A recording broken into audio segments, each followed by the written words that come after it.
আজ গেছিলাম একটু মলে পুজোর বাজার করতে। তো আমি তো বলেইছিলাম এবছর কিছু নিব না, তা কর্তাবাবু আমাকে পাগল করেছে, চলো চলো নিবা নিবা।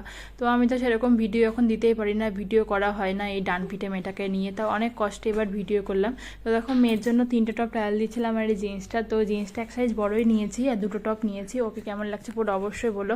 তো দেখো এখানে বড়মশাই আমার জন্য কুর্তিগুলো পছন্দ করছিল, চুড়িদার সেটগুলো, তো 2টো পছন্দ করেছে, 2টো ট্রায়াল দিয়ে দেখলাম, বললো বেশ ভালো লাগছে। আমি বললাম একটা নিতে, ও সে 2টোই কিনে নিচ্ছে, আমি বুঝতেই পারিনি যে কখন কিনে নিচ্ছে। তারপরে শাড়ি দেখতে বলেছিল বলে শাড়ি দেখছি, শাড়ির কালেকশন খুব সুন্দর ছিল, খুব ভালো ছিল। তো আমাকে ওই ইয়েলোটা নিতে বলেছিল বলে আমি হলুদ কালারের শাড়িটা নিয়েছি।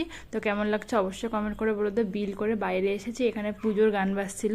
তো দেখো মেয়ে এখানে নাচানাচি শুরু করে দিচ্ছে, আজকে কর্তাবাবু কুপনগুলো দেয়, সেই কুপনগুলোতে লিখছিল। দিয়ে বাড়ি আসার সময় অনেক লেট হয়ে গেছিলো শপিং করতে করতে, তাই বাড়ি আসার সময় বিরিয়ানি আর কাছে 7 আপ কিনে নিয়ে বাড়ি চলে এলাম। তো ভিডিওটা কেমন লাগলো অবশ্যই কমেন্ট করে বলো।